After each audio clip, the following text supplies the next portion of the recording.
कोई एक जन।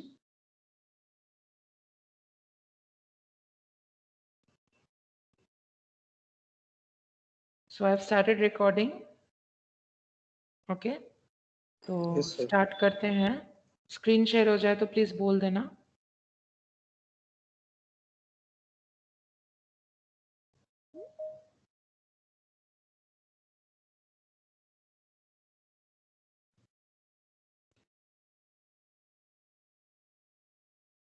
Good afternoon Neha.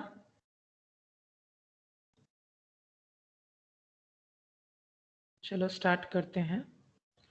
Last day हम लोग क्या पढ़ रहे थे? लिसनिंग स्किल्स का पहला क्लास था लास्ट डे। एंड उस फर्स्ट लेक्चर में हम लोग listening, what is listening and what is hearing में डिफरेंस हम लोगों को पता चला।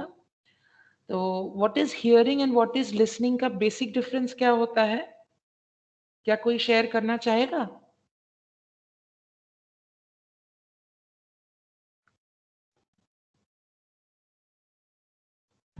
So what एक बार repeat करिएगा. What is the difference between listening and hearing?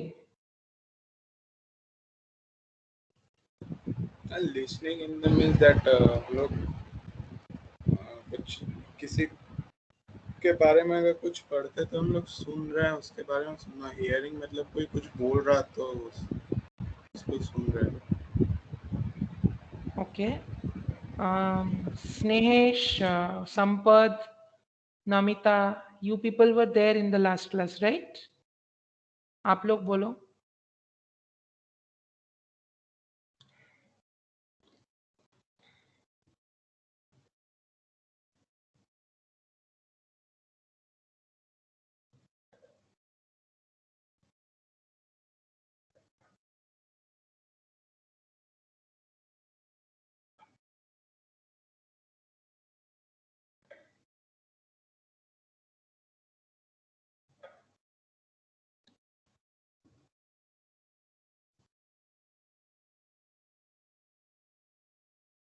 Hearing is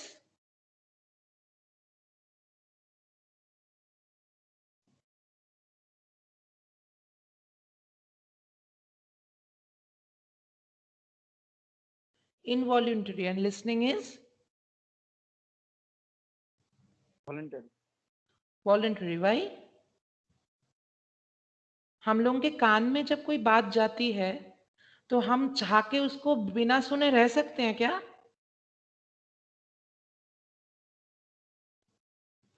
हम लोगों के कान में जब कोई बात जाती है वो तो हम लोग सुन ही लेते हैं ना. हम तो उस बात को अंदर जाने से नहीं रोक सकते. इसीलिए लिसनिंग हियरिंग हमेशा इनवॉल्यूंटरी होता है. उसमें मेरा कोई कंट्रोल नहीं होता है. कोई बात करेगा तो वो मेरे कान में जाएगा और वो मुझे सुनाई देगा. इसीलिए वो इनवॉल्यूंटरी होता है. जहां की लिसनिंग में क्या होता है, हम कुछ सुन सकते हैं बिना मेरे माइंड माने थ्रोज इन माइंड এরকম ব্যাপার. एग्जैक्टली. अगर हम मन लगा के सुनते हैं, उसको समझते हैं, तो उसको लिसनिंग बोलते हैं. इसीलिए वो वॉलंटरी होता है. हम सुन तो सकते हैं, आई मीन हियर तो कर सकते हैं. सुन सकते हैं मतलब हियर तो कर सकते हैं, जो कि मेरा इनवॉलंटरी एक्शन होता है. लेकिन समझना, सुन के समझना, उसको लिसनिंग बोलते हैं. तो मेरा वो वॉलंटरी एक्शन होता है. इसलिए listening only happens when I wish to listen to someone. So यही था basic difference between listening and hearing. ये हम लोग लास्ट डे किए थे. एंड साथ ही साथ types of listening, types of listeners, ये सब कुछ किए थे. आज हम लोग इस चैप्टर का आखिरी पड़ाव करेंगे, जो कि है बैरियर्स टू एक्टिव लिसनिंग. यानी जो क्या क्या बाधाएं आती है एक्टिव लिसनिंग में. नंबर 1 देखो, इनएडिक्वेट language base. Number 2 partial listening. 3 है डिसइंटरेस्टेडनेस. फिर है prejudging the speaker and the speech, negative towards the speaker, difference, over enthusiasm or intolerance, deep rooted beliefs. ये सारे barriers to active listening होता है. चलो पॉइंट नंबर 1 देखते हैं. inadequate language base. Sufficient language background is required to fully understand the speaker. Sufficient language background मतलब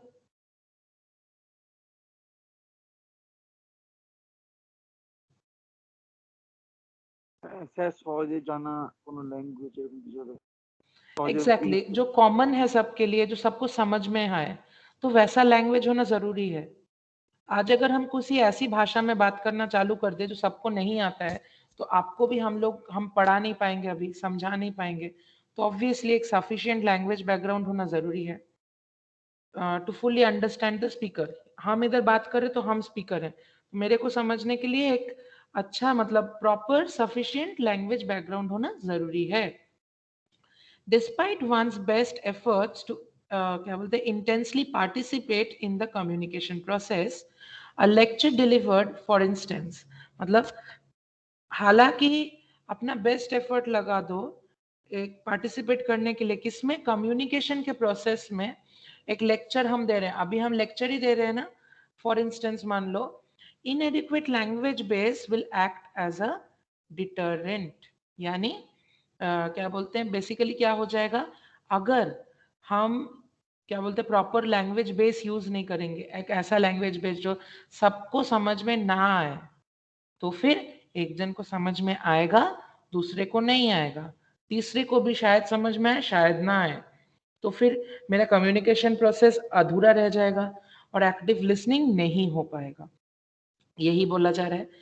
week language proficiency, lack of technical vocabulary combined with fear and shyness will hinder the progress of learning a new subject। मतलब week language proficiency मतलब अगर English हम पढ़ा रहे हैं आज आप लोगों को, अगर मुझे इंग्लिश ही ना आए ठीक से, lack of technical vocabulary, technical जो टर्म्स होते हैं वो मुझे ना आए, कंबाइंड विथ फियर मतलब मेरे अंदर का डर, हम पढ़ा पाएंगे नहीं पढ़ा पाएंगे, क्या होगा मेरा, शाइनेस यानी शर्म, वो भी, ये सब मिलके एक साथ लिसनिंग को इनएक्टिव बना देती है, जिसके कारण क्या होता है, लर्निंग का प्रोसेस कोई नए सब्जेक्ट को वहीं पे स्टॉप हो जाता है। तो यही होता है इनएडिक्वेट लैंग्वेज बेस, और ये एक बैरियर टू एक्टिव लिसनिंग हो जाता है। सबको समझ में आया? Sir yes sir. Yes sir. Okay, next देखो partial listening. Partial listening occurs when people happily indulge themselves in multitasking and allow themselves to be distracted easily। मतलब partial listening कब होता है? ऐसा होता है आप लोगों के बीच, आप लोग 4-5 दोस्त एक साथ बैठते हो, बात करते करते अचानक किसी का मैसेज आता है, तो सब कोई अपने अपने फोन में लग जाते हैं, एक जन बात कर रहा होता है और सब कोई फोन पे काम करते करते कोई क्या बोलते हैं मैसेज करते करते बात कर, सुनते भी हैं और बात भी करते हैं, ऐसा होता है? Yes sir. सर तो उसी को पार्शियल लिसनिंग होता है, क्योंकि सब कोई खुशी खुशी बात कर रहा था, अचानक से डिस्ट्रैक्ट हो गए, किसी और चीज में इंडल्ज हो गए और वो लोग मल्टीटास्किंग करने लगे। मल्टीटास्किंग करने से क्या हो जाता है, मल्टीटास्किंग करने से आप लोग आधी बात सुनते हो, आधी बात नहीं सुन पाते हैं हम लोग, यही होता है partial listening। For instance, when talking over the phone during a conversation, many people are habituated to flip through a book or surf through the internet, due to which they fail to pay full attention to the speaker। मतलब बहुत समय क्या होता है, phone पे बात करते हुए जब लंबा कॉन्वर्जेशन चलता है, बहुत लोग या तो किताब पढ़ते हुए भी पाए जाते हैं या फिर इंटरनेट पे भी पाए जाते हैं अपना काम करते हुए। इसमें क्या होता है, हम इंसान का बोलते हैं ना, एक काम एक बार में करो। क्यों?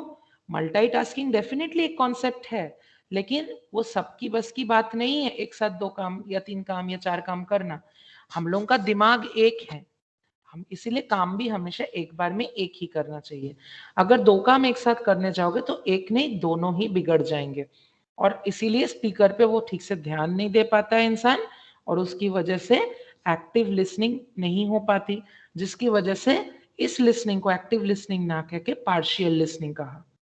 समझ में आ रहा है? Because the mind is involved in too many things, important details are missed in partial listening।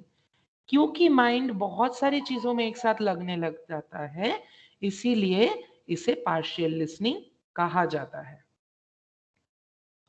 ये पॉइंट सबको समझ में आया, और ये भी क्या है हम लोगों का बैरियर इन active listening. Okay, any questions? कोई कुछ बोल रहा था?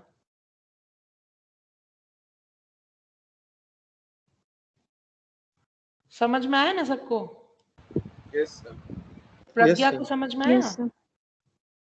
Yes, sir. Okay,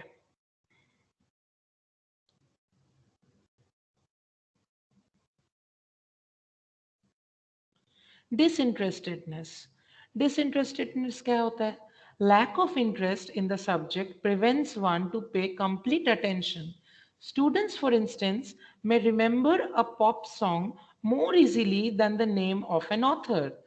Due to the क्या बोलते हैं, interestedness in the subject during a conversation, the listener may focus on other interesting subjects. अच्छा, आप लोगों में से कौन कौन है जिसको क्या बोलते हैं, मैथ्स करना अच्छा लगता है यहाँ पे? Yes, मोटा-मोटी लगे sir. मोटा मोटी नहीं, जिसको जेन्युइनली अच्छा लगता है मैथ्स, कोई है ऐसा? ভালোই লাগে। So Yes. I have only Snehesh who likes maths. कोई है क्या और जिसको मैथ्स अच्छा लगता है एज अ सब्जेक्ट? कोई नहीं है स्नेहेश को छोड़ के। तो अगर स्नेहेश को मैथ्स अच्छा लगता है, बाकी लोगों को मैथ्स अच्छा नहीं लगता है, एक सीक्रेट बताते हैं, मुझे भी मैथ्स अच्छा नहीं लगता है क्योंकि मुझे मैथ्स नहीं समझ में आता, टू बी वेरी ऑनेस्ट। अब मेन बात क्या है, आपका जिस चीज में इंटरेस्ट नहीं रहता है वो काम आप ठीक से कर पाते हैं हम लोग कि नहीं कर पाते हैं?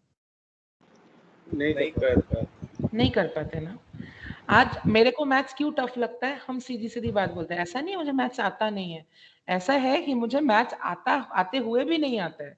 उसका रीजन ये है कि मुझे मैथ्स टफ इसलिए लगता है क्योंकि सच बोलूं तो मेरे को मैथ्स में इंटरेस्ट नहीं है, मुझे इंटरेस्टिंग ही नहीं लगता मैथ्स सब्जेक्ट। बहुत लोगों के लिए maths is a lifeline, it's a boon to many, and I personally don't like maths. क्यों? क्योंकि मुझे उसमें इंटरेस्ट नहीं है, मुझे समझ में नहीं आता है, मुझे टफ लगता है, इसीलिए मेरा डिसइंटरेस्टेडनेस जाग जाता है और इसकी वजह से मेरा बेटर अंडरस्टैंडिंग नहीं हो पाता है। आप देखो इधर कैसा एग्जाम्पल यूज किया गया है, कोई पर्टिकुलर गाना, फॉर इंस्टेंस कोई एक पर्टिकुलर रैप सॉन्ग ले लो, आप सबको पता है Yes. कोई ना कोई रैप सॉन्ग तो किसी सबको याद होगा ही ना। यस आप लोग को पूरा लिरिक्स याद रहेगा रैप सॉन्ग का, लेकिन वहीं पे आपका जो सब्जेक्ट पसंद का नहीं है, उसका ऑथर कौन है अगर पूछ लिया जाए तो फिर हम लोग नहीं बोल पाते, प्रॉब्लम नहीं बोल पाते कि वो मैथ्स का बुक जिसने लिखा कौन है उसका ऑथर। हम फिर सोचते हैं हे भगवान किसने लिखा था, मेरे को तो दिमाग में ही नहीं आ रहा है, मैथ्स पढ़ के टाइम नहीं मिलता है, अब उसका ऑथर भी देखना पड़ेगा, कौन वो इंसान है जिसने ऐसा बुक लिख दिया, कौन वो महान व्यक्ति है। मेरे को तो पर्सनली ऐसा लगता है एट टाइम्स, हम वैसे ही बोल रहे हैं। तो इंटरेस्टेडनेस एक बहुत बड़ा प्रॉब्लम हो जाता है एंड ये होने के कारण एक्टिव लिसनिंग नहीं हो पाता है और ये बैरियर इन एक्टिव लिसनिंग इसीलिए कहा जाता है। तो ये पॉइंट सबको समझ में आया? Yes, ma'am. Yes sir sir sir आप मेरे को भैया बोलो, मेरा वॉइस थोड़ा ऐसा है, आई अंडरस्टैंड। ओके चलो next point, prejudging the speaker or the speech। prejudging the speaker or the speech का मतलब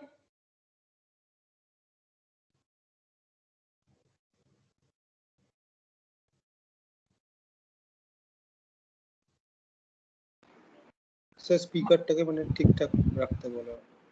ओके, मान लो आज हम आपको মানে কোনো ये वाला ব্যাকগ্রাউন্ড মিউজিক মানে ব্যাকগ্রাউন্ড সাউন্ড যাতে না আসে। नॉट क्या बोलूं, it is not totally correct but let me explain. Basically क्या होता है, आज आप मेरे पास इंग्लिश वाला क्लास करने आए हो, am I correct? Yes sir. Okay, अगर आप मेरे को मान लो जब वीडियो ऑन रहता है मेरा, आप मेरे को देखे, देख के आपको भक्ति नहीं लगा अंदर से, आपको लगा ये इंग्लिश करा सकता है, इसको खुद को पता है। अगर आपने ऐसा सोचा, आपने पहले से ही जजमेंट पास कर लिया अपने माइंड में कि शायद ये इंसान भरोसा करने लायक नहीं है, तो फिर क्या आप मेरे पास कर पाओगे? No sir. नहीं। या फिर मान लो आज हम ये टॉपिक पढ़ा रहे हैं, क्या बोलते हैं, ये चैप्टर का नाम क्या है, listening skills.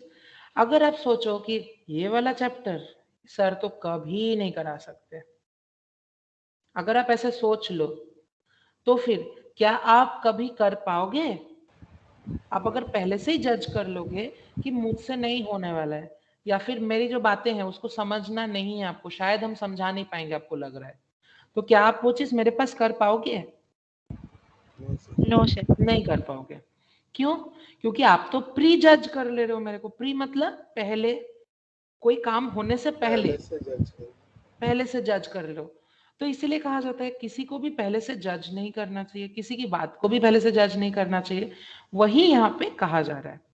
The listeners from biased opinions by looking at the speaker's look, dress, and mannerism.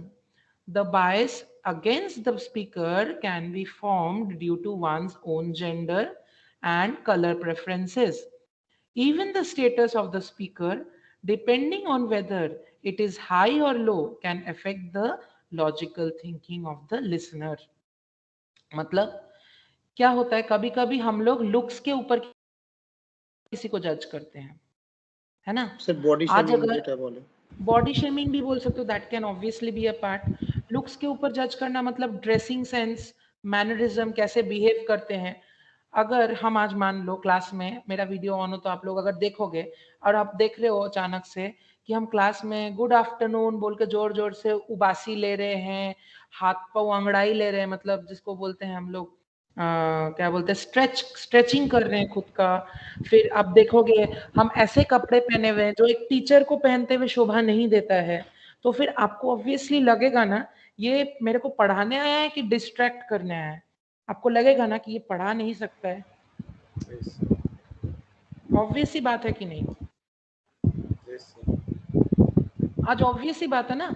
अगर हम किसी टीचर के पास पढ़ने जाते हैं, अचानक से हम देखते हैं मेरे सामने मेरे टीचर लुंगी पहन के आ जाते हैं, तो मुझे लगेगा ही ना ये पढ़ाने आए कि सोने जा रहे हैं। It is very obvious, isn't it? तो किसी के ड्रेस Yes, को sir. लेके, किसी के लुक्स को लेके, किसी के मैनरिज्म्स को लेके, जैसे वो इंसान बिहेव करता है, उसको जज कर लेने से ये प्रॉब्लम खड़ी हो सकती है। क्या बोलते हैं, इसकी वजह से क्या होता है, कभी कभी ऐसा जेंडर बायसनेस भी होता है। मान लो स्नेहेश आज जेंडर बायस्ड है, for example, this is just example, please don't mind, okay. आज अगर कोई लेडी टीचर होती, फॉर एग्जाम्पल जैसे मैम आप लोगों का क्लास लेती है, अगर स्नेहेश का ऐसा जेंडर बायसनेस दिमाग में होता, ये सिर्फ एक एग्जाम्पल है स्नेहेश, डोंट टेक इट अदरवाइज, तो Yes, sir. Yes. उसको लगता अगर कि मैम तो एक औरत है, मैं तो एक लड़का हूं, मैम कैसे पढ़ा सकती है, फॉर एग्जाम्पल अगर उसको ऐसा लगता, तो फिर क्या वो मैम का क्लास कभी कर पाता? Yes, sir. नहीं कर पाता, राइट? तो जेंडर बायसनेस, कलर प्रेफरेंसेस, आप अचानक से अगर देखो क्लास में, हम तड़कता भड़कता कोई एक, क्या बोलते हैं, फुल्ली टमाटो रेड कलर का जीन्स पहन के बैठ जाए अचानक से, हाँ, and then you are like, oh my god, this person doesn't have a styling sense, हाँ, ये कैसा कलर के कपड़े पहन के बैठ गया ये आदमी। या फिर आप देखो मैंने अपने बालों में हाइलाइट्स कर लिए रेड कलर के या पर्पल कलर के, then you are like, oh my god, what is wrong with this person, हाँ, तो फिर आप पहले से ही जज कर रहे हो कि ये इंसान उस चीज के लायक नहीं है। नेक्स्ट चीज है even the status of the speaker, कभी कभी स्टेटस रिलेटेड बायसनेस भी हो सकता है। आपको लग सकता है ये सर तो बहुत ही लो क्लास है, हम तो बहुत हाई क्लास है, ऐसा लग सकता है। अब लो क्लास सर वैसे ही लो क्लास स्कूल से पढ़े होंगे, उनको क्या पता होगा, ऐसा आपको लग सकता है, फॉर एग्जाम्पल। तो ऐसी चीजें जब होती है ना, आप पहले से किसी को जज कर लेते हो, स्पीकर को जज कर लेते हो, या फिर उसकी कही हुई बातों को जज कर लेते हो, उसकी बातों को बोलने के पहले तब ये एक्टिव लिसनिंग का प्रोसेस वहीं पे खत्म हो जाता है, जिसकी वजह से आप लॉजिकली थिंक करना बंद कर देते हो। और जो इंसान लॉजिकली थिंक नहीं करेगा वो हियर तो करेगा लेकिन लिसन नहीं करेगा। इसी की वजह से ये एक बाधा या फिर बैरियर इन एक्टिव लिसनिंग बन जाता है। समझ में आया सबको? Yes, sir. Yes, okay. sir. Next है नेगेटिविटी टुवर्ड्स द स्पीकर।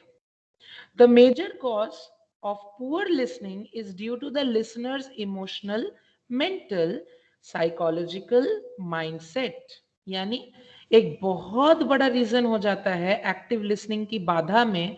क्या? लिसनर यानी जो सुन रहा है, आप लोग इधर सुन रहे हो और हम यहाँ बोल रहे हैं, हम स्पीकर है तो आप लोग सुन रहे हो, तो आप लोगों का इमोशनल, मेंटल और साइकोलॉजिकल माइंडसेट कैसा है?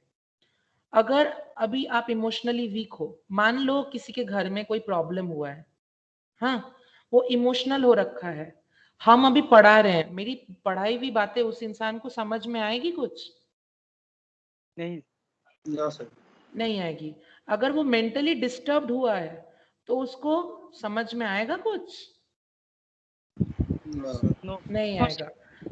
या फिर वो साइकोलॉजिकली क्या बोलते हैं उस जगह पे नहीं है फिलहाल कि वो मेरी बातों को समझ सके, तो भी उसको नहीं समझ में आएगा। ऑब्वियस ना?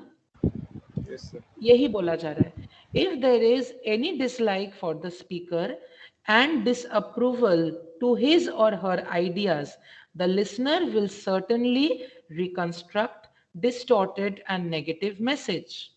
यानी क्या बोलते हैं, जब भी ऐसा होगा, if any dislike for the speaker, यानी कोई अगर मेरे को नापसंद है स्पीकर का कोई बात, तो हम उसको ऑब्वियसली उसको बीच में ले आएंगे कि मुझे तो सर का ये एटीट्यूड पसंद नहीं है, मुझे तो सर का ये लुक्स पसंद नहीं है, कुछ भी चीज, कोई भी नेगेटिविटी को सामने ले आएंगे। डिसअप्रूव हिज और हर लिसनिंग इस आइडिया, सॉरी, मतलब हम जो पढ़ाना चाहेंगे मेरी बातों का आप उल्टा ही समझोगे, हम कुछ भी बोले आपको लगेगा हम आपको पॉइंट कर रहे हैं, तो फिर आप उसका उल्टा ही पकड़ोगे। एंड इसके कारण क्या होगा, आप अपने हिसाब से तोड़ मड़ोड़ के अपना ही एक अलग मीनिंग का मैसेज बना लोगे और आपको लगेगा कि आपको टारगेट किया जा रहा है ना? कोई अगर इंसान ऐसा होता है ग्रुप में जिसको हम लोग कम पसंद करते हो या ना पसंद करते हो, लेकिन रहने के खातिर रहना पड़ता है, तो हम लोगों को उसकी हर बात ही बुरी लगने लगती है ना? Yes, sir. उसी के बारे में यहाँ कहा जा रहा है। When there is negativity, the speaker, sorry, the listener shows क्या बोलते हैं, एनिमोसिटी। यानी जब ऐसा होता है, ऐसा नेगेटिविटी निकलता है, तो लिसनर क्या दिखाता है, एनिमोसिटी, यानी आई रियली डोंट केयर, तुम कौन हो भाई, मुझे नहीं सुनना है तुम्हारा बात, अगर सुन भी लिया तो अपने हिसाब से उसको तोड़ मड़ोड़ के अपने हिसाब से उसको बैठा लेना और खुद की तरफ ही अंगलियां पॉइंट करना कि हाँ मेरे को तो इंसल्ट करने के लिए ऐसा कहा गया है ना? तो क्या बोलते हैं, undermines the speakers capabilities and keeps disagreeing with the speaker's viewpoints। यानी एनिमोसिटी के साथ क्या होता है, वो स्पीकर के कैपेबिलिटीज को भी नीचे दबा देता है कि वो समझा सकता है, और साथ ही साथ उसके साथ डिसएग्री कर जाता है उसके व्यू पॉइंट्स पे।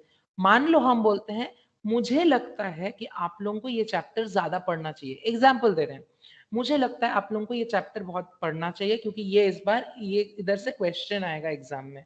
और कोई आप लोगों में से मान लो for example Sampad, I am just putting forward an example, Sampad, don't mind, Sampat को लगता है उसका नेगेटिव ओपिनियन है मेरे बारे में, इसलिए उसको लगता है, हम तो उसको पॉइंट आउट करके बोल रहे हैं कि वो पढ़ाई में वीक है, और साथ ही साथ ये बोल रहे हैं कि उसको तो ये ज्यादा करके पढ़ना चाहिए क्योंकि वो पढ़ाई नहीं करता है। मान लो उसका नेगेटिव पॉइंट है मेरी तरफ, तो उसको मेरा व्यू पॉइंट नेगेटिव ही लगेगा, उसके कारण उसको लगेगा कि हम उसको पॉइंट कर रहे हैं क्लास में, और वो डिसएग्री करेगा, उसको लगेगा कि हम उस लायक नहीं है कि हम उसको पढ़ा सके या समझा सके, और साथ ही साथ वो मेरे को उतना ज्यादा मेरे पे ध्यान नहीं देगा, जिसकी वजह से एक्टिव लिसनिंग का प्रोसेस वहीं पे खत्म हो जाएगा।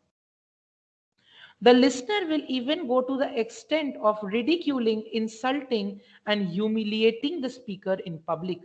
ऐसा भी हो सकता है कि संपद, फॉर एग्जाम्पल संपद उस टाइम पे मेरे को बोले, सर आपको तो पढ़ाना नहीं आता है, प्लीज हम लोग को ये सब पढ़ाना वढ़ाना बंद करो, हम लोग आपके पास आ गए बेकार में, हम लोग को मतलब वो आप लोगों के सामने यानी पब्लिक में मुझे छोटा कर सकता है, इंसल्ट कर सकता है या फिर अपमान भी कर सकता है।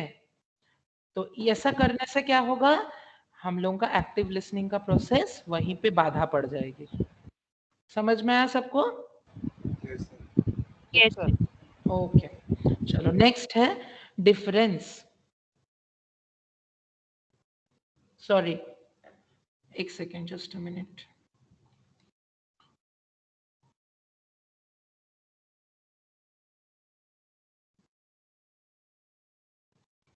सॉरी, मेरा ये था डिफरेंस नहीं, diffidence. Diffidence is a different word.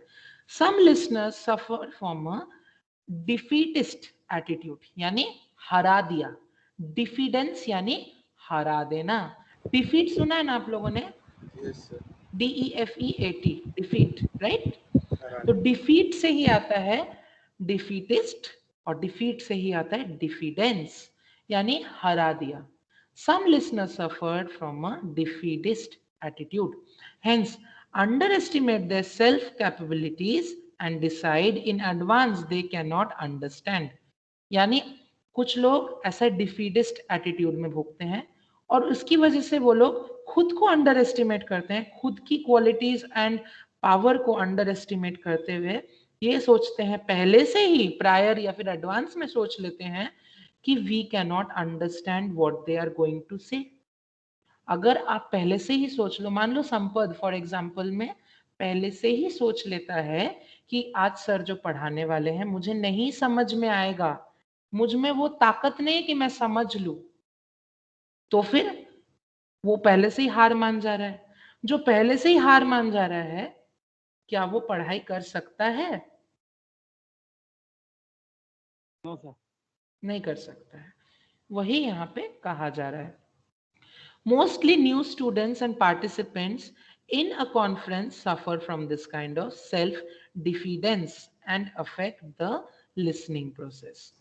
Mostly क्या होता है, नए स्टूडेंट्स या फिर नए पार्टिसिपेंट्स जब कॉन्वर्जेशन, मीटिंग, क्लास या ऐसा कोई भी जगह को ज्वाइन करते हैं जहाँ पे बात हो रही हो, उनको लगता है कि मैं तो इनके साथ अपना मतलब पूरा जोर लगा के नहीं चल सकता या चल सकती, अगर ऐसा होगा तो मैं तो समझ नहीं पाऊंगी या पाऊंगा, इसी के कारण क्या होगा, सब आगे बढ़ जाएंगे, हम पीछे रह जाएंगे। तो वो लोग पहले से ही हार मान लेते हैं। तो फिर डिफिडेंस वाला ये प्रॉब्लम एक्टिव लिसनिंग के प्रोसेस में एक बहुत बड़ी बाधा बन के सामने आती है। समझ में आया सबको? Yes, sir. नेक्स्ट है ओवर एंथुजियाज्म और इंटॉलरेंस, यानी हद से ज्यादा एनर्जी रहना या एंथू रहना बेसिकली जिसको बोलते हैं, या फिर इंटॉलरेंस, हम तो देख नहीं सकते, मुझे वो इंसान फूटी आंख नहीं सुहाता, I just can not tolerate that person. ये दोनों ही ऑपोजिट्स है। ओवर एंथू मतलब हद से ज्यादा एक्साइटेड रहना, एनर्जेटिक रहना, और इंटॉलरेंस मतलब हद से ज्यादा अंडर एनर्जेटिक रहना किसी के प्रति, इनटॉलरेंस में चले जाना, नो कोऑपरेशन में चले जाना basically. There are listeners who often become over enthusiastic and intolerant and start supplying gaps in the speaker's ideas. अच्छा, फॉर एग्जाम्पल मान लो स्नेहेश या संपद में से कोई एक जन, उनको मेरे क्लास में इंटरेस्ट नहीं, उनको हेडिंग पढ़ पढ़ के, ये एग्जाम्पल है, हाँ, ऐसा लग रहा है कि ये सब तो लिखा हुआ है, ये सब तो हम लोग भी पढ़ पढ़ के कर सकते हैं, क्या जरूरत है, सर पढ़ा रहे, छोड़ो तो, ये सब पढ़ने की जरूरत नहीं है। और वो लोग मेरे पढ़ाते पढ़ाते इधर उधर की बातें करने लगते हैं क्लास के बीच में। तो फिर वो लोग ये क्या करते हैं, दे स्टार्ट सप्लाइंग गैप्स, मतलब वो एक्टिव कॉन्वर्जेशन में बाधा डाल रहे हैं कि नहीं वो लोग, दे स्टार्ट सप्लाइंग गैप्स और नॉट।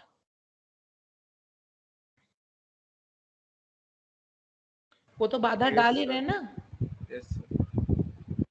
वो लोग तो ये गैप्स क्रिएट कर दे रहे हैं, फिर इसका मतलब वही यहाँ पे कहा जा रहा है।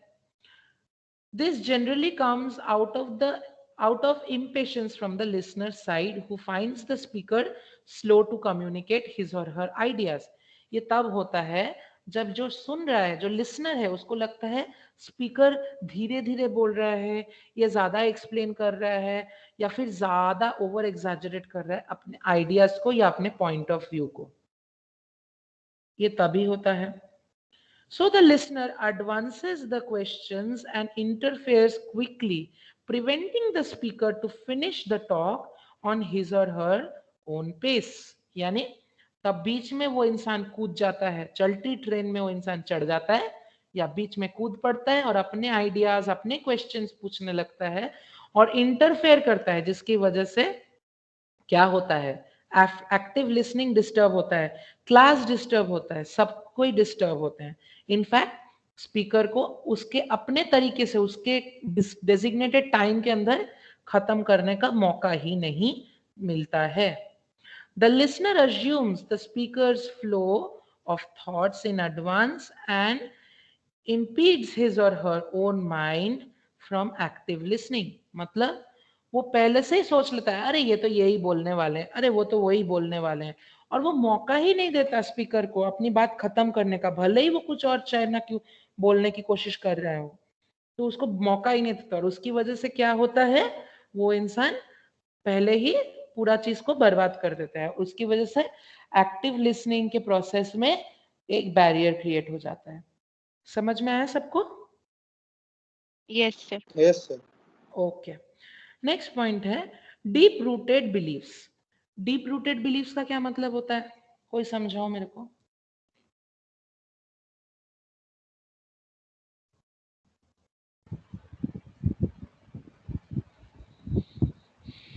किसी को मतलब बिलीव करना एकदम गहराई से किसी को. ओके. एनीथिंग एल्स, कोई कुछ और ऐड करना चाहता है?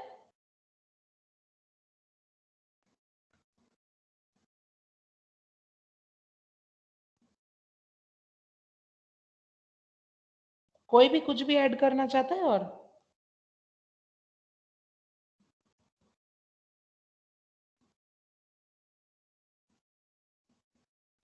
डीप रूटेड बिलीव्स मतलब मेरे को बहुत डीप तरीके से अंदर, मेरे अंदर कोई बात बैठी है, ये मेरी मान्यता है, हम इस चीज में विश्वास करते हैं, कोई डीप बिलीफ है मेरा, कोई डीप प्रोसेस है थिंकिंग का मेरा, जिसको हम 100% भरोसा करते हैं.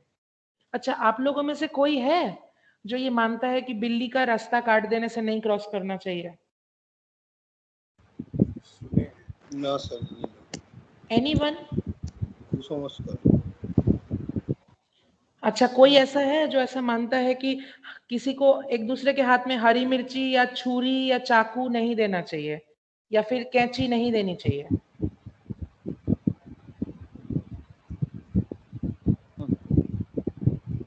कोई ऐसा है क्या क्लास में? Little bit. बहुत लोग देखो ऐसा भी मानते हैं, कभी लेफ्ट हैंड से यानी अपने बाएं हाथ से किसी को कुछ नहीं देना चाहिए, या कुछ लेना भी नहीं चाहिए बाएं हाथ से. Yes sir. ये सब जो बातें हैं ना, ये सब अंधविश्वास तो है ही, उससे भी बड़ी बात है कि ये सब डीप रूटेड बिलीव्स है लोगों की. पीछे से छींकना, कोई जाते वक्त छींकना, कोई पीछे से बुलाना, चलते हुए आवाज देने को बुरा मानना, कोई बोलता है कांच का टूट जाना, कोई बोलता है बिल्ली का रास्ता काटना. বাইরে বেরিয়ে হোঁচট খাওয়া. हाँ, बाहर जाके धक्का खाना, या फिर पाँव पे ऐसा एक बार ऐसा लग जाना, जिसकी वजह से सबको, बहुत लोग बहुत टाइप की चीजें मानते हैं. या फिर बहुत लोग ऐसा भी करते हैं, अच्छा कौवा बहुत जोर जोर से बुला रहे, जरूर घर में कोई गेस्ट आने वाला है, कौवा काव काव कर रहा है यानी घर में गेस्ट आने वाला है. यस. तो ये सब डीप रूटेड बिलीफ सिस्टम है लोगों के, इसी के बारे में बोल रहे हैं. मान लो फॉर एग्जाम्पल क्या होता है, समटाइम्स हम लोगों के सोशल और सोशियो कल्चरली इम्बेडेड होते हैं कुछ बिलीव्स, जैसे कुछ का नाम हम लोगों ने अभी लिया, वो बहुत ज्यादा स्ट्रांग होते हैं अंदर से. पहले के जमाने में लोग ये भी मानते थे सोशियो कल्चरली कि शादी में, शादी के किसी काम में, किसी की शादी हो रही तो किसी विधवा मतलब औरत को इनवाइट नहीं करना चाहिए। क्यों? क्योंकि जिसका खुद का पति हस्बैंड मर चुका है तो उसको क्यों ऐसे किसी की शादी में इनवाइट करना, मतलब हम आप शगुन को बुला के ला रहे हैं। पहले के लोग ये सब मानते थे एंड ऐसे अभी भी काफी लोग मानते हैं।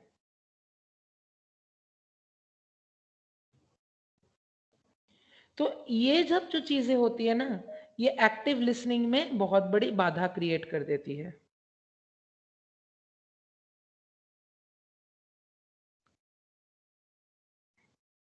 समझ में आ रहा है आप लोगों को? डीप रूटेड बिलीफ्स किसको बोलते हाँ हैं? सर।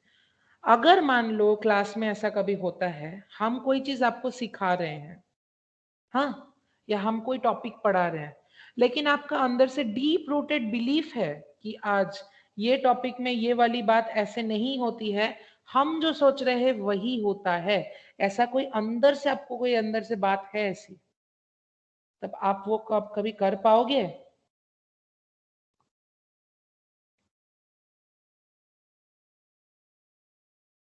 No sir.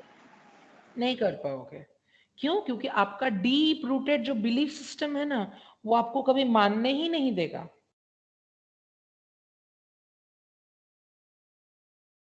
इसीलिए ये डीप रूटेड बिलीफ सिस्टम भी एक्टिव लिसनिंग का एक बैरियर है। सबको समझ में आया बेसिकली? हाँ सर। ओके, अच्छा, अभी तक जो कराया सबको समझ में आया ना, स्पेशली प्रज्ञा? Yes, sir. ओके, चलो आगे बढ़ते हैं। Principles of effective listening. Number 1 देखो इधर, स्टॉप टॉकिंग। क्लास में होता है ना, टीचर बोलते हैं stop talking please. Effective listening के लिए क्या करना पड़ता है? सबसे पहले तो बात करना बंद कर दो आपस में। प्रिपेयर योरसेल्फ टू लिसन, चलो तैयार हो जाओ बात सुनने के लिए। Put the speaker at ease, मतलब इजी बना दो स्पीकर के लिए कम्युनिकेट करना। रिमूव डिस्ट्रैक्शंस, इधर उधर देखना बंद करो, कॉपी में ड्राइंग करना बंद करो, फिजिटिंग करना बंद करो। एम्पैथेटिक यानी सिंपैथी के आगे बढ़ के होता है एम्पैथी, मतलब इतना सोचो कि अगला कोशिश कर रहा है, उसको एक मौका तो दो बोलने का, एम्पैथी रखो उसके साथ। बी पेशेंट यानी सब्र रखना। अवॉइड पर्सनल प्रेजुडिस, हाँ मेरे को सब पता है, ये ओवर कॉन्फिडेंस, पर्सनल प्रेजुडिसेस जो होता है, इनको दूर रखना पड़ेगा। लिसन टू द टोन, किस टोन में बात कर रहे हैं, हम गुस्से में बात कर रहे हैं कि एक्साइटमेंट में बात कर रहे हैं कि धीरे बात कर रहे हैं कि समझाने के जैसे बात कर रहे हैं, टोन पे ध्यान रखो इंसान के। Listen for ideas not just words, वो कैसा इंसान आइडियाज दे रहा है, उसका व्यू पॉइंट क्या है वो देखने की कोशिश करो, वो कौन से वर्ड्स यूज कर रहा है उस पे मत जाओ। Wait and watch for non verbal communication, यानी नॉन वर्बल कम्युनिकेशन तो आप लोगों को पता ही है, जो वर्बल ना हो वो उस कम्युनिकेशन को भी नॉन वर्बल कम्युनिकेशन बोलते हैं। जैसे इशारे हो सकते हैं, मुद्राएं हो सकते हैं, कुछ भी हो सकता है, ठीक है? तो ये सब पॉइंट्स हैं, और ये या फिर इनको कहा जाता है प्रिंसिपल्स ऑफ इफेक्टिव लिसनिंग।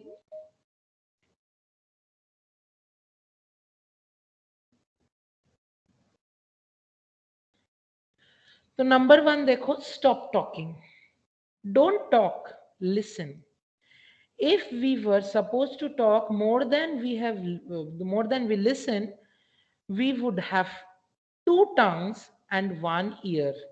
बहुत भारी भरकम और अच्छी बात कही है इन लोगों ने। देखो, अगर हम लोगों को क्या बोलते हैं, ज्यादा बोलने का ही होता और कम सुनने का होता, तो हम लोगों को भगवान 1 कान और 2 जीभ देते।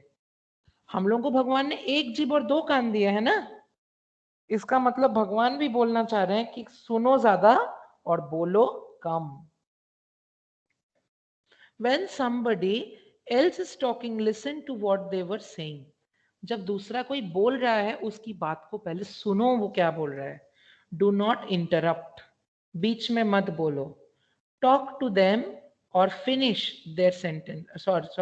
Talk to them or finish their sentences for them. क्या बोलते हैं? डू नॉट इंटरप्ट को सर क्या होता है, टॉक ओवर करना बेसिकली। वो लोग जब बोल रहे हैं, हम भी अगर मान लो बोल रहे हैं और मेरे साथ साथ आप भी बोल रहे हो और मेरा सेंटेंस को भी आप पूरा कर रहे हो, तो ये तो क्या बोलते हैं, एक तरीके से इंसल्ट करना ही हुआ, है ना। तो ये चीज नहीं करनी चाहिए।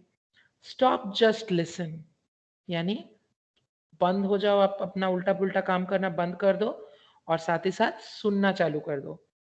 When the other person has finished talking, you may need to clarify. मतलब आपका जब अगला बात करना बंद कर दे तब आप उससे क्लैरिफाई कर लो। To ensure you have received their message accurately, ये ध्यान रखने के लिए कि आप लोगों ने वो बात ध्यान से सुनी और सही तरीके से सुनी और सही समझी कि नहीं कि अगला क्या बोलना चाहता है। Prepare yourself to listen. Next है prepare yourself to listen. Relax, focus on the speaker. Relax करो यानी शांत बैठो, मन लगाओ और स्पीकर पे फोकस करो कि अगला क्या बोल रहा है।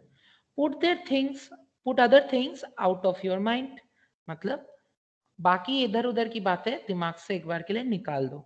The human mind is easily distracted by other thoughts. इंसान के दिमाग में अजीब अजीब ख्यालात और इधर उधर की बातें आती रहती है। अच्छा, आप लोगों में से कौन कौन है जिसको एग्जाम हॉल में जाके दिमाग में गाना बजते हुए सुनता है? कोई है ऐसा?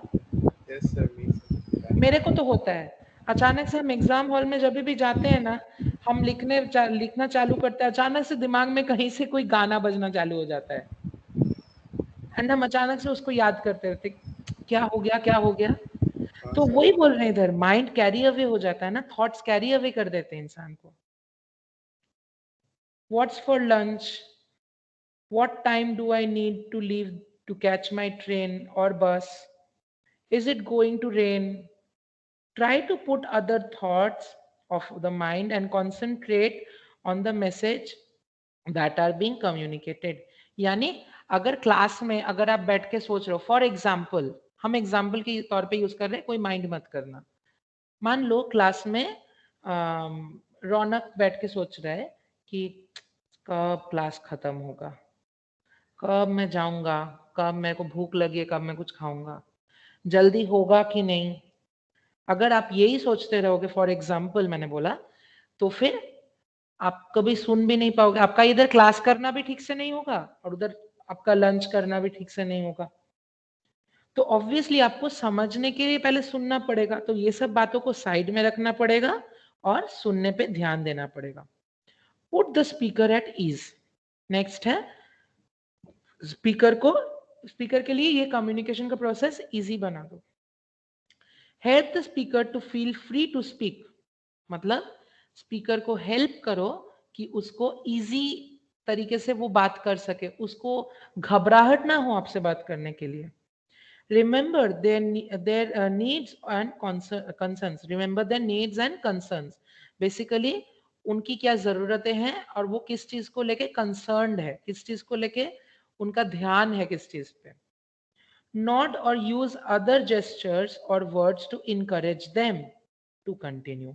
मतलब nod यानी सर हिलाना और use other gestures, nod करना यानी सर हिलाना या फिर thumbs up करना या फिर अंगली हिलाना या फिर कोई और तरीका यूज करो उनको चीयर करने के लिए या फिर उनको आगे बढ़ने का, मतलब उनको इनकरेज करने के लिए, उनको हिम्मत देने के लिए। Maintain eye contact but do not stare, मतलब उनसे बीच बीच में आंखें ऊपर करके उनको देखो, लेकिन उनकी तरफ मतलब उल्लू के जैसे मत देखते रहो। उल्लू जैसे एक दृष्टि में देखता रहता है ना, वैसे मत देखो, उससे इंसान डिस्टर्ब हो जाता है, उससे वो वैसे स्टेयर करने से इंसान कॉन्शियस हो जाता है। Show you are listening and understanding what is being said, ये दिखाओ कि आप सुन रहे हो और समझ रहे हो कि क्या बोला जा रहा है। ठीक है, तो अभी तक मैंने इधर प्रिंसिपल्स ऑफ इफेक्टिव लिसनिंग में 3 पॉइंट करा है, ये सबको समझ में आए ये 3 point? Yes, sir. Yes, sir. Okay, चलो आगे बढ़ते हैं। Remove distractions, focus on what is being said, ध्यान वहां पे लगाओ जहां पे बात हो रही है और वो क्या बोला जा रहा है। Don't doodle, shuffle papers, don't क्या बोलते हैं, look out of the window, pick your fingernails और सिमिलर। मतलब focus on what is being said, मतलब ध्यान लगाओ क्या बोला जा रहा है उस पे। डोंट डूडल मतलब स्क्रिबलिंग ड्राइंग मत करो क्लास में। शफल मत करो पेपर्स, बहुत लोग होते हैं किताबों को शफल करते हैं, वो लोग बैठ के पेज को इधर से उधर करते हैं, वो चीज मत करो।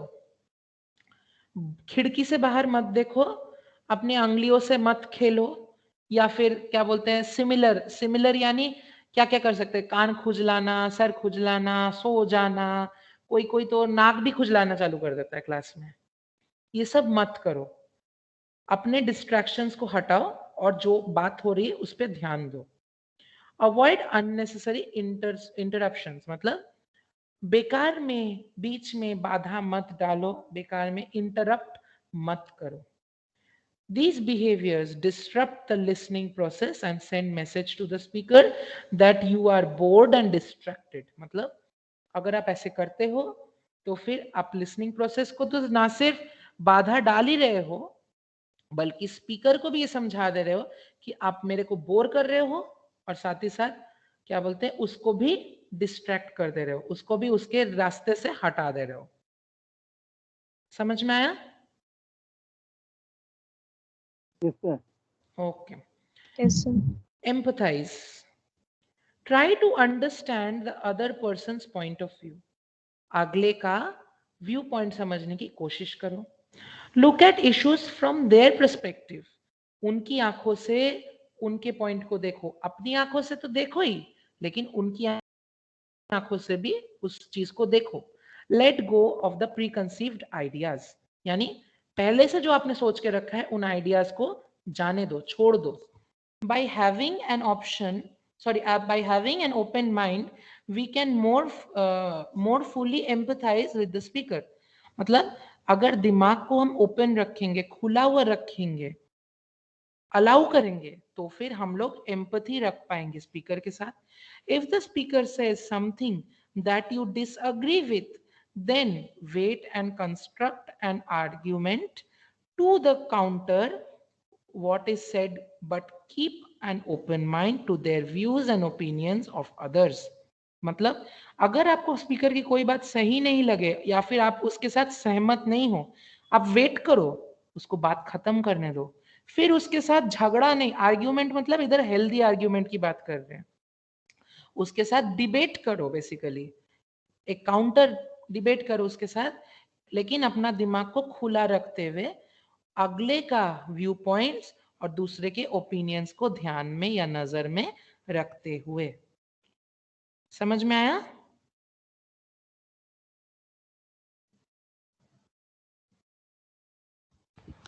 क्या सबको समझ में आ रहा है? Yes. Okay Yes. Okay. Be patient. A pause, even a long pause, does not necessarily mean that the speaker has finished. एक छोटा सा रुकावट यानी चुप्पी, या फिर एक लंबी सी चुप्पी, अचानक से क्लास में ये पेज खुला हुआ है, मान लो पीडीएफ जो खुला हुआ है, हम 2 मिनट के लिए चुप हो जाते हैं ऐसे।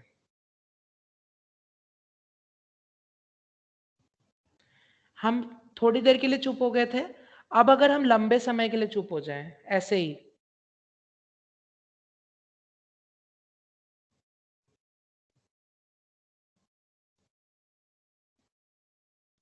हम काफी देर के लिए चुप हो गए, क्या इसका मतलब है कि क्लास खत्म हो गया?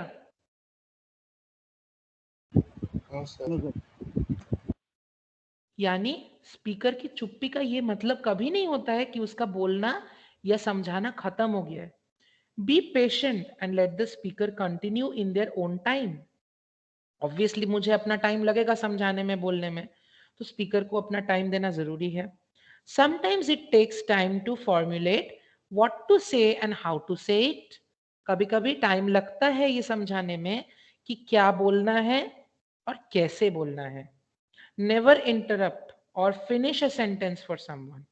कभी भी बीच में टोकना या फिर उस इंसान का सेंटेंस को अपने हिसाब से खत्म नहीं करना चाहिए। यही था बी पेशेंट का मतलब। नेक्स्ट है अवॉइड पर्सनल प्रेजुडिस, यानी try to be impartial, partiality करना बंद कर दो.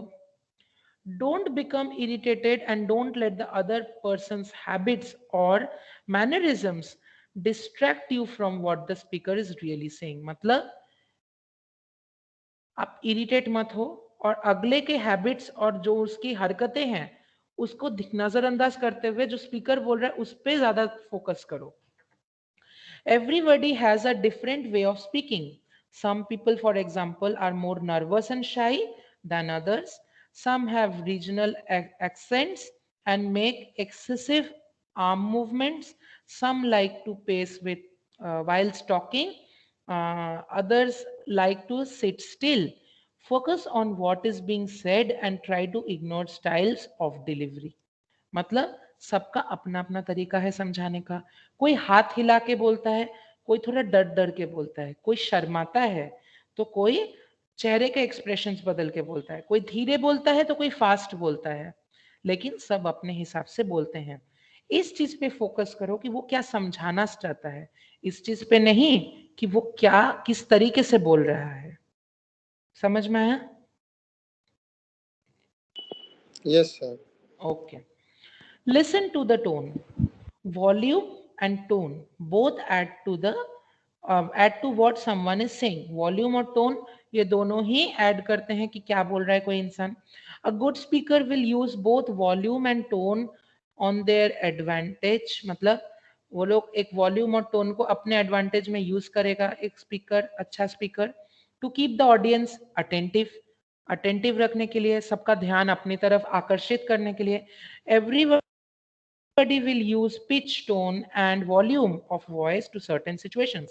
सब कोई अपने हिसाब से अपना पिच, टोन और वॉल्यूम को सिचुएशन के हिसाब से ढाल के यूज करते हैं. Let these help you to understand the emphasis of what is being said. ये सब समझाने में हेल्प करने दो कि क्या बोला जा रहा है. नेक्स्ट है listen for ideas. You need to get the whole picture, not just isolated bits and pieces. मतलब आपको पूरा पिक्चर देखने की जरूरत है, थोड़ा थोड़ा इधर टूटा फूटा वो से नहीं. Maybe one of the most difficult aspects of listening is the ability to link together pieces of information to reveal the ideas of others. मतलब सबसे ज्यादा इंपॉर्टेंट क्या होता है, पूरे चीज पे कॉन्सेंट्रेट करो तभी समझ में आए क्या कि अगला क्या बोल रहा है. अगर बीच में से आप अपना बैंड बजाना चालू कर दोगे, अपना सीटी बजाना चालू कर दोगे, अपनी कहानी बोलना चालू कर दोगे तो आप कभी नहीं समझ पाओगे. अच्छा, कंसंट्रेशन रखना जरूरी है, डिस्ट्रैक्शन से दूर रहना जरूरी है और फोकस रखना जरूरी है, यही कहा जा रहा है. नेक्स्ट है wait and watch for non verbal communication. जैसे कि मैंने बोला था gestures, facial expressions, eye movements, ये सब बहुत इंपॉर्टेंट हो जाता है. किस तरीके से बोल रहा है, कौन सा एक्सप्रेशन वो यूज कर रहा है, कैसे वो बोल रहा है, ये सब चीजें बहुत इंपॉर्टेंट हो जाती है. और इस चीज पे फोकस करने से ही कम्युनिकेशन इफेक्टिव बनता है. और ये one of the very important principle of effective listening इसीलिए बन जाता है. समझ में आया सबको? Yes, sir. ओके. सिर्फ एक जन को समझ में आया, बाकी लोग हाँ ना कुछ नहीं बोले? Yes, sir. Okay. Yes, sir. चलो समझ में आ रहा है. Okay. I think last part है हम लोगों का, है ना? चलो इसको आज खत्म कर लेते हैं.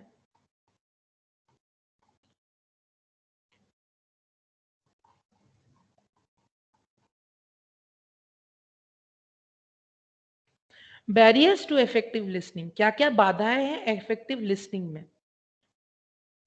प्री कंसीव्ड आइडियाज और बायसनेस, यानी आप अगर पहले से ही अपना सोच बना लोगे, कोई आइडिया बना लोगे किसी चीज के बारे में, स्पीकर जो बोल रहा है उसके बारे में, तो फिर आप वो चीज कभी नहीं कर सकते हो. और इसी के कारण आपके जो प्री कंसीव्ड आइडियाज है या फिर इम्पार्शियलिटी है, जो मतलब पार्शियलिटी है, सॉरी, आपकी किसी के प्रति कि मुझे ये इंसान पसंद नहीं है, आपका जो माइंड है वो ओपन माइंडेड नेचर नहीं है आपका, तो फिर आप इफेक्टिव लिसनिंग कभी नहीं कर सकते, जिसकी वजह से कम्युनिकेशन का प्रोसेस और लिसनिंग का प्रोसेस दोनों ही इंटरप्ट हो जाते हैं और बर्बाद हो जाते हैं। समझ में आ रहा है सबको? नेक्स्ट है इंटरप्टिंग, यानी बीच बीच में बोलना, बाधाएं क्रिएट करना, हर्डल्स क्रिएट करना, ऑब्स्ट्रक्शंस क्रिएट करना, ऑब्स्टिकल्स क्रिएट करना। अगर आप बीच में, हम मान लो आपको पढ़ा रहे हैं और आप बीच बीच में कुछ ना कुछ बोले जा रहे हो, कुछ ना कुछ किए जा रहे हो, फिजिट कर रहे हो, बात कर रहे हो, इधर देख रहे हो, उधर देख रहे हो, इंटरप्ट कर रहे हो, मेरी बात को खत्म नहीं करने दे रहे हो, ऐसे बाधाएं क्रिएट कर रहे हो, तो फिर इफेक्टिव लिसनिंग आप कभी नहीं कर सकते और ना ही आप मेरे को इफेक्टिवली पढ़ाने दोगे। तो ये कम्युनिकेशन प्रोसेस को भी बर्बाद करता है, इफेक्टिव लिसनिंग के प्रोसेस को भी बर्बाद करता है। नेक्स्ट है प्रीवियस एक्सपीरियंसेस। प्रीवियस एक्सपीरियंसेस मान लो, we are all influenced by previous experiences in life. We respond to people based on personal appearances. How initial introductions or welcomes were received and or received interpersonal encounters. If we stereotype a person, we become less objective and therefore less likely to listen effectively. मतलब क्या हो रहा है, हम लोग influence किससे होते हैं इंसान से, कि उस इंसान ने हम लोगों को कैसे ट्रीट किया था, उसने मेरे को कैसे वेलकम किया था, मैंने उसको अपीयरेंस पे कैसे जज किया था, कैसा वो दिखता था, कैसे वो बोलता था, कैसे वो चलता था, सब कुछ के ऊपर। अगर मेरा, बोलते हैं ना, first impression is the last impression, अगर मेरा फर्स्ट इंप्रेशन ही किसी के बारे में खराब हो तो फिर हम कभी भी उस इंसान को जज करने के सिवाय कुछ नहीं कर सकते हैं। वो मेरा प्रीवियस एक्सपीरियंस ही बता देगा कि मुझे इस इंसान में कोई इंटरेस्ट ही नहीं है, इसलिए हम उसका बात भी नहीं सुनना चाहेंगे, यही कहा जा रहा है। नेक्स्ट है having a closed mind. Having a closed mind मतलब अगर आप मन से, ध्यान से, कॉन्सेंट्रेट करके सुनोगे, अपना मन को बड़ा रख के सुनोगे, अपने माइंड को बड़ा रख के सुनोगे, ओपन रख के सुनोगे कि इंसान क्या बोलना चाहता है, पहले से आप अज्यूम नहीं कर लोगे वो जो बोल रहा है, या फिर ऐसा नहीं सोच लोगे ये आदमी तो ऐसा ही है, ये तो कुछ भी बोलेगा, बक बक बक बक करेगा क्लास में। तो स्पीकर को आप बाधा क्रिएट नहीं करोगे तो ही आप सुन पाओगे। अगर आप एक क्लोज्ड माइंड लेके बैठोगे तो आपको लगेगा ये तो फालतू बकवास करने आया है, और इसके कारण आप उसको भी बाधा क्रिएट करके दोगे और साथ ही साथ खुद के भी अंडरस्टैंडिंग में बाधा क्रिएट करोगे। नेक्स्ट है प्री ऑक्यूपेशन। प्री ऑक्यूपेशन मतलब पहले से किसी चीज में इन्वॉल्व लेना। मल्टीटास्किंग वाला एग्जांपल वापस आता है। आप फोन चलाने में ज्यादा बिजी हो क्लास के टाइम पे, अगर आप फोन चलाओगे तो हम जो पढ़ाएंगे आप समझ पाओगे? ना सर, नहीं समझ पाओगे। तो अगर आप प्री ऑक्यूपाइड होगे कोई चीज को लेके तो फिर आप कभी भी नहीं चल सकते उस चीज को लेके। नेक्स्ट है ब्रिंगिंग इन इमोशंस, यानी बीच में इमोशंस को खींच के लाना। अगर आप अपने इमोशंस को बीच में लाओगे, अच्छा इस इंसान ने मेरे साथ ऐसा बुरा किया था, मेरे को इस इंसान की बात ही नहीं सुननी है, ये मेरा टीचर है तो क्या हुआ, इमोशंस को ले आओगे, अपने गुस्से को, अपने दुख को, अपनी खुशी को, अपने रिलेशन को बीच में लाओगे, इमोशंस को बीच में लाओगे, तो फिर एक्टिव लिसनिंग कभी हो ही नहीं सकते, और एक्टिव लिसनिंग नहीं होगी तो इफेक्टिव लिसनिंग भी नहीं होगी। इसलिए कहा जाता है इमोशंस को दूर रखना चाहिए। आपको, आप लोग शायद इस मतलब इस कहावत को सुने होंगे, रिलेशन और बिजनेस को हमेशा अलग रखना चाहिए, कभी भी रिलेटिव्स के साथ बिजनेस नहीं करना चाहिए। यस सर, प्रोफेशने कखनो एग्जैक्टली अपने प्रोफेशन के साथ कभी भी रिलेशन या इमोशन को बीच में नहीं लाना चाहिए, वही चीज इधर हो रही है। कभी भी रिलेशन अगर ऐसी चीजों में, प्रोफेशन चीज में आ जाता है तो फिर वो चीज बर्बाद हो जाती है। नेक्स्ट है नॉइज, एक्सटर्नल डिस्टर्बेंसेस जिसको बोलते हैं। अगर मान लो आप मेरी बात सुन रहे हो, आपका नेटवर्क सही नहीं हो, किसी के बैकग्राउंड में गाना बज रहा है, तो आप चाहे कितना भी मेरे साथ कंसंट्रेट कर लो, आप नहीं समझ पाओगे हम जो बोल रहे हैं, क्योंकि आपका पीछे डिस्टर्बेंसेस है। वैसे ही अगर बिजली कड़कना, एक्सटर्नल डिस्टर्बेंसेस जैसे कि हॉकिंग ऑफ कार्स होता है हाँ, ये सब चीजें अगर होने लगे, अभी ढाक ढोल बजने लगे पीछे से, तो फिर इस सब चीजों की वजह से, नॉइज की वजह से प्रॉब्लम हो सकती है। ये बेसिकली बैरियर्स ही होते हैं। नेक्स्ट है फेकिंग अटेंशन। फेकिंग अटेंशन मतलब आप मान लो मेरे क्लास में हो, आप कोई कुछ डिस्टर्ब नहीं कर रहे हो मेरे को, आप ऐसे बिहेव कर रहे हो कि आप मेरी बात सब ध्यान से सुन रहे हो, लेकिन मन में आप कोई पार्टी का प्लानिंग बना रहे हो, या फिर मन में आप कोई गाना गा रहे हो, आप अटेंशन देने का नाटक कर रहे हो, तो फिर भी आप इफेक्टिव लिसनिंग कभी नहीं कर सकते।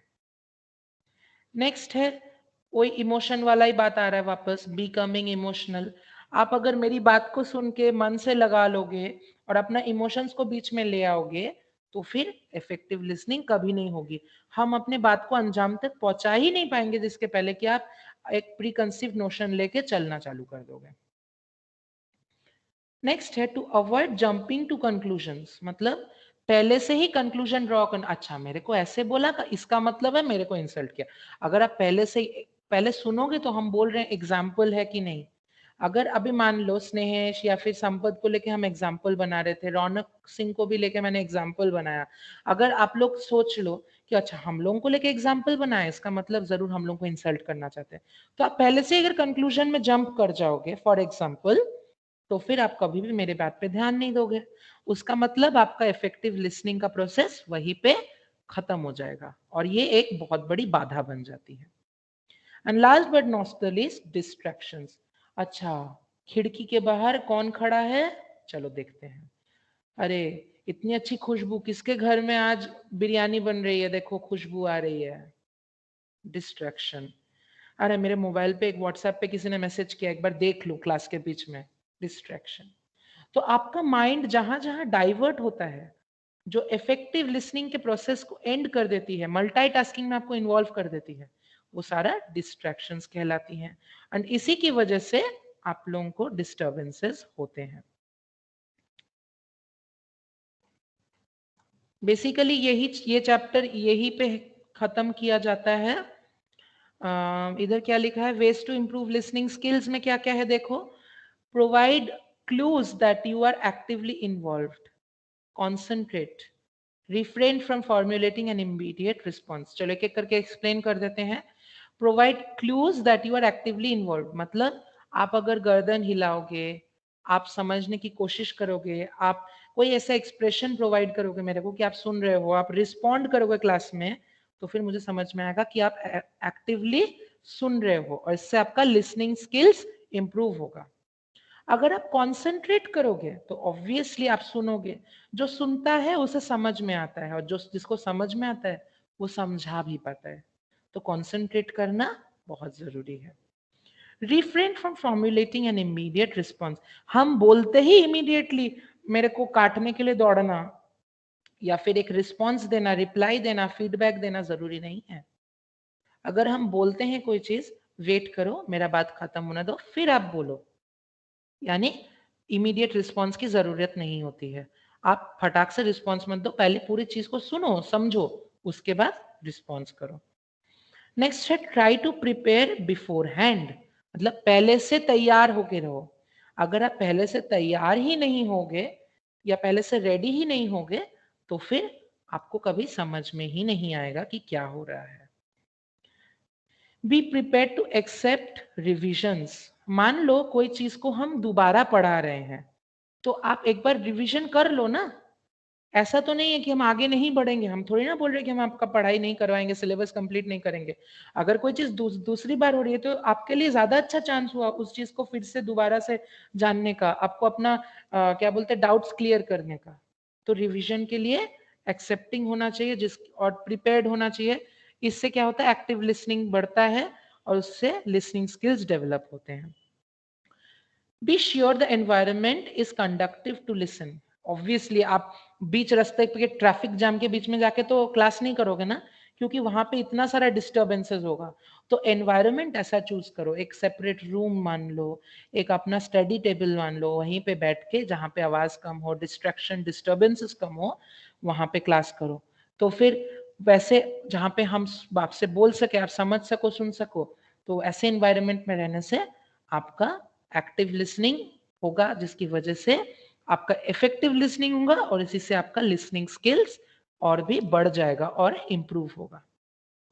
आज का क्लास सबको समझ में आया? Yes sir. Yes, sir. Okay Pragya, Yes. आप जाने से पहले मेरा एक बार नंबर ले लेना। ठीक सर। हम क्या बोलते हैं, रिकॉर्डिंग ऑफ कर रहे हैं आज।